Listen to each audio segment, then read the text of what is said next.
Olá pessoal, retornando aqui para mais uma aula. Não estranhe, tá? É o professor Paulo ainda que está com a disciplina.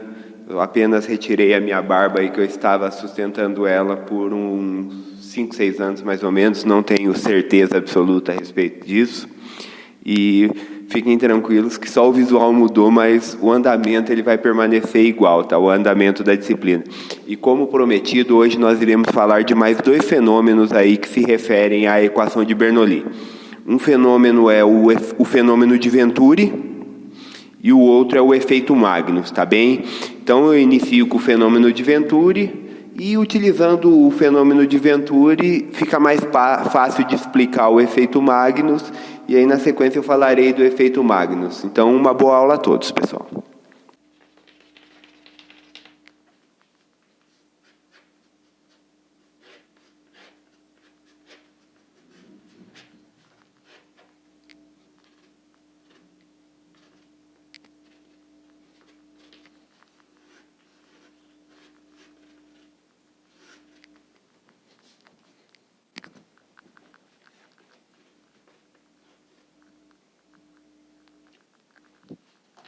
Bem, pessoal, então, basicamente, o fenômeno de Venturi aqui ele é um fenômeno meio contraintuitivo.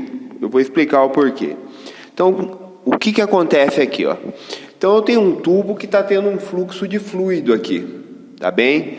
E aqui, ó, nessa região, eu tenho um estrangulamento. Então, conectado a esse fluido, eu tenho 3 manômetros de pressão. Então, pela altura da coluna de fluido aqui, já dá para constatar que no estrangulamento, a minha pressão ela diminui. Então, todo mundo que já lavou calçada, hoje em dia a gente lava meio com culpa, né? Porque o desperdício de água, né? A não ser que você usa água de reuso. Você capta a água da chuva e utiliza para lavar a calçada. Mas usar a água da rua para limpar a calçada deixa a gente meio culpado, né? Estamos desperdiçando água tratada. Mas todo mundo já deve ter tido essa experiência de apertar a pontinha da mangueira para aumentar a velocidade da água ali. E nós achamos que quando nós apertamos ali a pontinha da mangueira, diminuindo a área da saída lá do fluido, nós vamos estar tendo um aumento de pressão. E, na verdade, na região de saída do fluido ali, como a velocidade de escoamento é maior, existe uma diminuição de pressão. E o nome desse fenômeno aí é o fenômeno de Venturi, que é o que acontece aqui. Na região onde o fluido tem maior velocidade, eu vou ter uma menor pressão. E como que nós podemos constatar isso? Nós temos que aplicar a equação de Bernoulli. E eu estou pegando esse ponto aqui, ó, que é o ponto central do tubo aqui, com Z igual a 0. Então eu vou aplicar essa equação nesse ponto 1 e nesse ponto 2 em V igual a 0. E aí vamos verificar o resultado. Então a equação de Bernoulli ela diz o seguinte: pressão no ponto 1 é P1 mais meio de ρ V1 quadrado mais ρgz. 1 aqui, tá?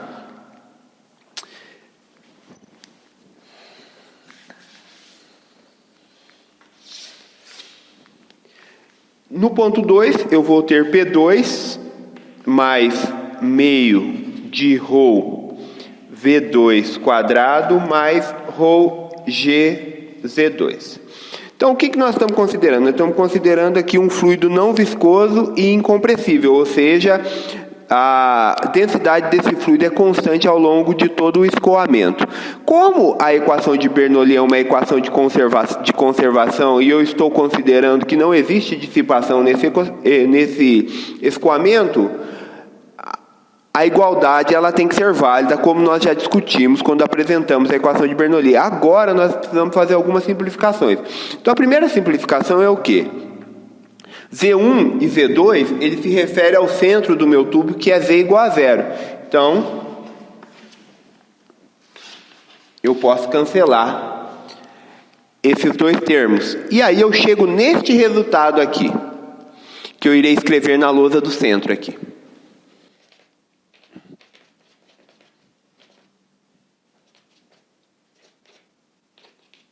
Então, nós temos aqui que P1 mais meio de ρ V1 quadrado é igual a P2 mais meio de ρ V2 quadrado. Mas você deve estar falando, professor, eu não posso inferir ainda que essa região aqui ela tem menor pressão.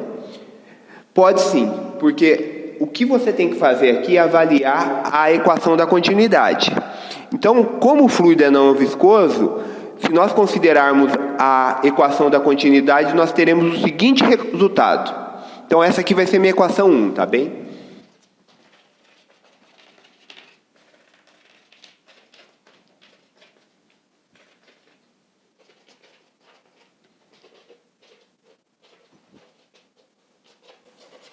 Então, tomando a equação de continuidade, nós temos que, como o fluido ele é incompressível não viscoso, A1V1 igual a 2V2, ou seja, a vazão nessa região do tubo 1 é igual à vazão na região do tubo 2.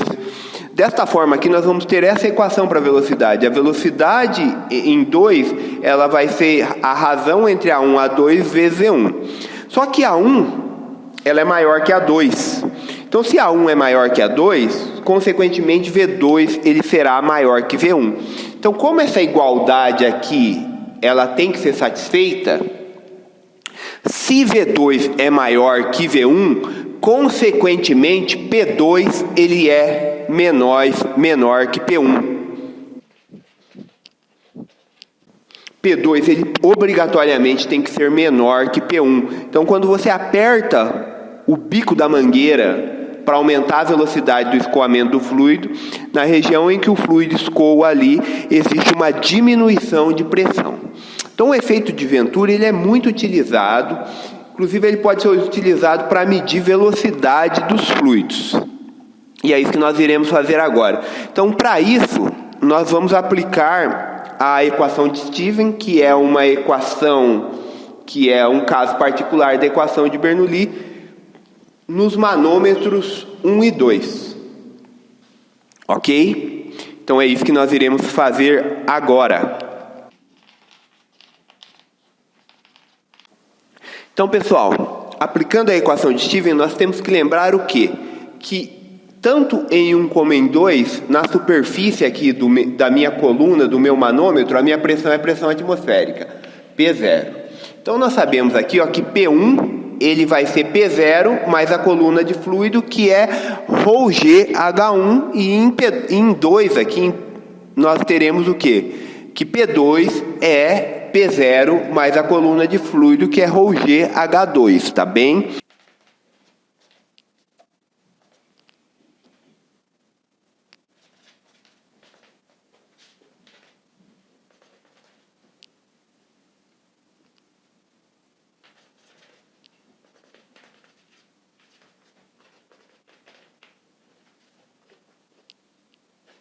Nós temos que a pressão P1 aqui, ó,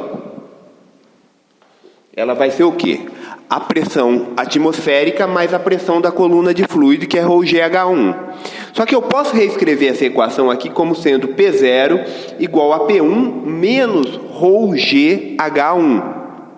Ok? E da mesma forma, eu posso escrever a equação, a pressão no ponto 2 aqui, como sendo P2, ela vai ser o quê? A pressão atmosférica mais a pressão da coluna de fluido. Então, P2 é igual a P0 mais ρgH2. Ou, melhor ainda, eu posso escrever P0 como sendo P2 menos ρgH2. Como P0 é igual a P0, eu posso igualar essas duas equações.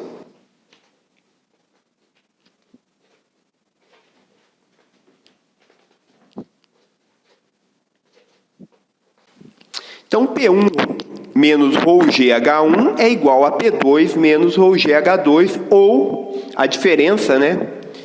P1 menos P2, ele é Então, a diferença de pressão entre os pontos 1 e 2, ela será essa diferença de altura aqui, ó. H1 menos H2. Então, como que eu posso fazer isso? Então, a partir dessa equação 1, eu posso escrever P1 menos P2 como sendo meio de ρ V1 ao quadrado menos V2 ao quadrado. Tá bem? Então, eu posso igualar a equação 1 à equação 2. E dessa forma, eu consigo estabelecer a velocidade do fluido em termos dessa diferença de altura. E dessa forma eu consigo usar o fenômeno de Venturi para determinar a velocidade de um fluido. E é isso que nós iremos fazer agora. O que eu irei fazer agora? Eu vou reescrever a equação 1 utilizando a equação da continuidade. Dessa forma, eu quero determinar a velocidade do fluido em 1. Então, como que eu vou fazer isso? Então, eu posso utilizar o fenômeno de Venturi para fazer esse cálculo da velocidade de escoamento do fluido. Então, como que eu posso usar esse fenômeno? Eu tenho que criar um estrangulamento na minha linha de corrente e dessa forma, comparando as diferenças de pressão, eu consigo determinar a velocidade de escoamento. Então, vamos reescrever essa equação 1 utilizando a equação da continuidade. Então, o que eu posso escrever? Eu posso escrever que P1 menos P2, ele é igual a meio de ρ V2 ao quadrado. Só que o que é V2 ao quadrado? V2, ele é A1 sobre A2 vezes V1. Então, eu vou ter A1 sobre A2 ao quadrado vezes V1 quadrado menos meio de ρ V1 quadrado. Então, eu posso melhorar ainda mais isso aqui, escrevendo isso como sendo meio de ρ V1 quadrado, que multiplica A1 mais A2 ao quadrado menos 1. Ok? Então, agora, essa aqui vai ser minha equação 3, tá bem? Então, o que eu vou fazer? Eu vou igualar a minha equação 3 com a equação 2. E aí, dessa forma, eu consigo determinar a velocidade utilizando o fenômeno de Venturi.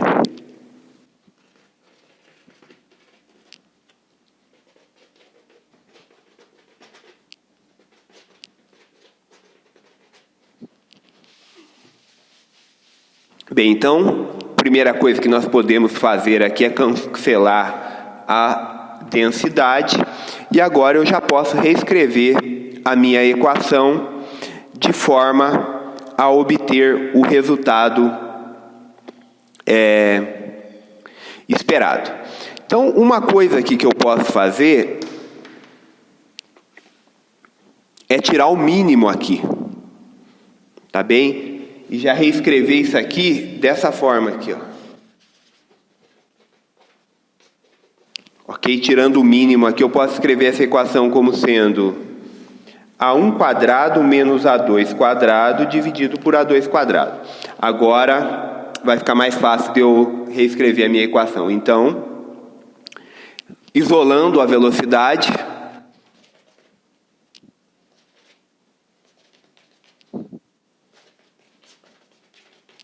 ok? Então agora, tomando a raiz quadrada de ambos os lados,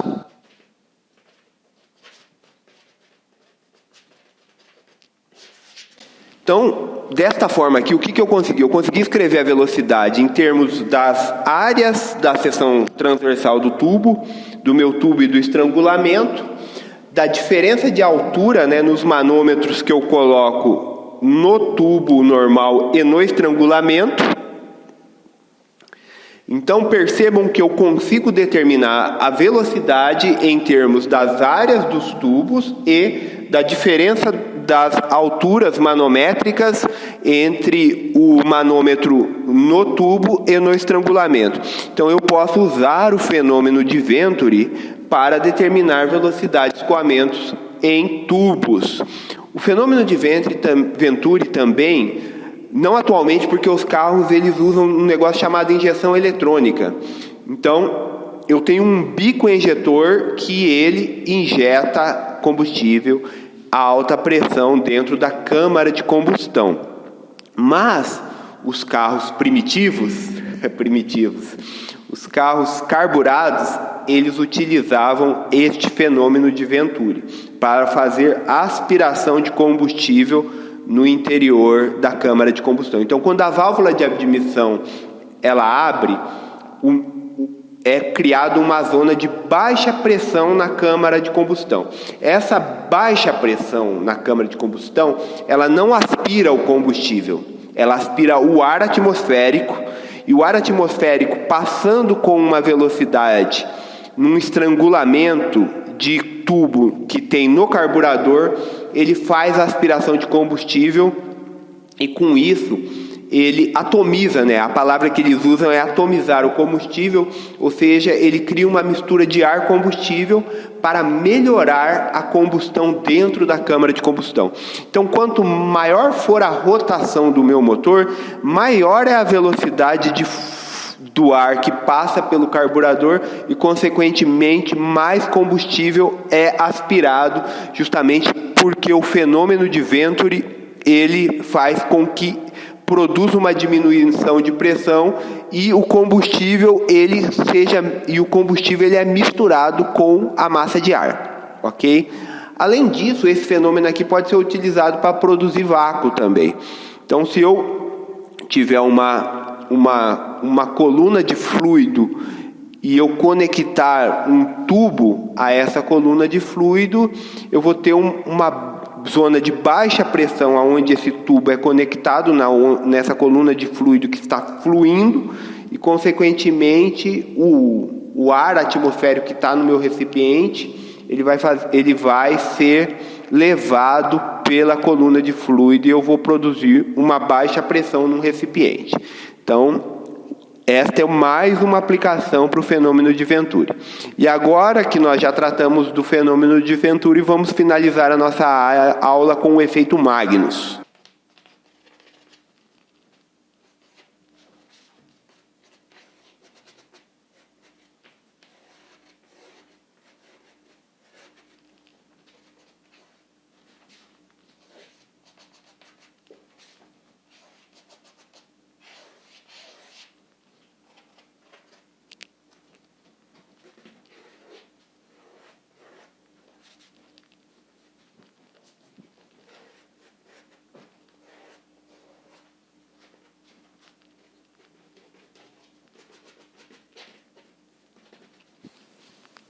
Bem, então, o efeito Magnus aqui é uma forma bem simples de você explicar, pensando em 3 situações. Então, em 2 situações, e a terceira ela se refere à soma das linhas de corrente das 2 primeiras. Então, vamos pensar na situação A. Então, eu tenho um cilindro imerso em um fluido com essas linhas de corrente. Então, nós já vimos aqui que vai produzir uma estagnação no centro do cilindro e eu vou ter simetria entre a parte superior e a parte inferior das linhas de corrente, ok? Então, é isso que acontece quando eu coloco o cilindro aqui. Ele vai produzir uma perturbação, porém, haverá uma simetria entre a linha superior e a linha inferior da linha de corrente.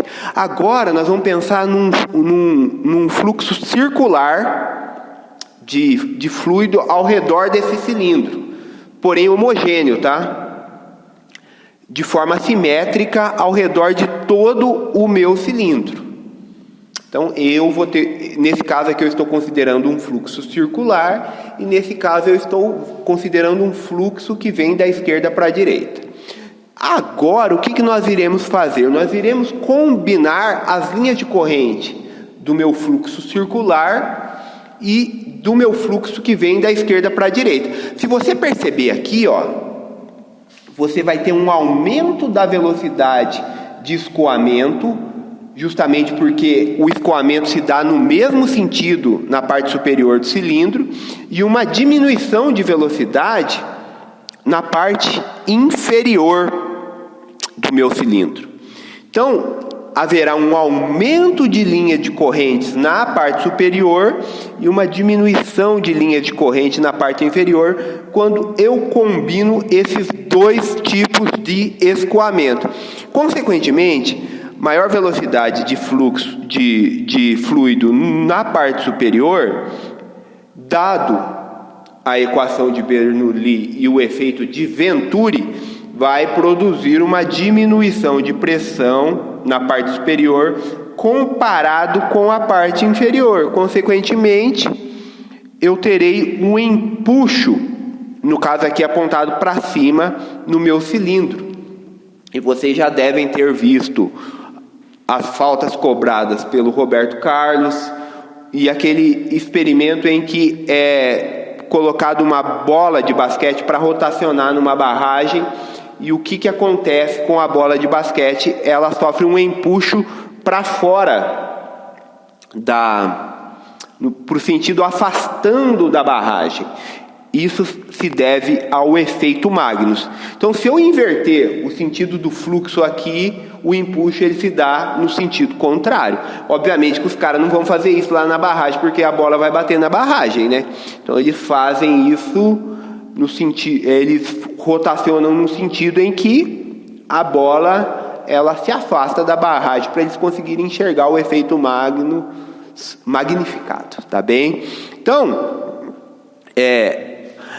nós podemos fazer uma analogia aqui desse efeito ao que acontece nas asas dos aviões, tá? Lembrando que esse é um dos fenômenos responsáveis pela sustentação dos aviões. Mas existe um artigo aí, que eu não sei de qual revista, que não é somente isso que faz com que os aviões voem, tá? Esse é um dos fenômenos que estão envolvidos, mas não é o total responsável, tá bom? Eu vou tentar achar esse artigo e eu vou fixar aqui o artigo para vocês, tá bom? Mas basicamente nós temos essa situação na asa do avião, né? Vou desenhar uma asa do avião aqui de forma bem simplificada. Então nós vamos ter uma estagnação no meio aqui, consequentemente mais linhas de fluxo em cima do que embaixo. Então, como as linhas de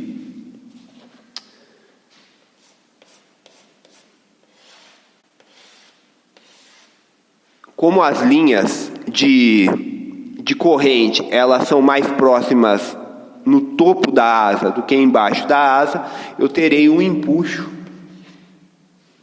para cima e, consequentemente, isso é um dos fenômenos que fazem com que os aviões voem, mas não é o total responsável.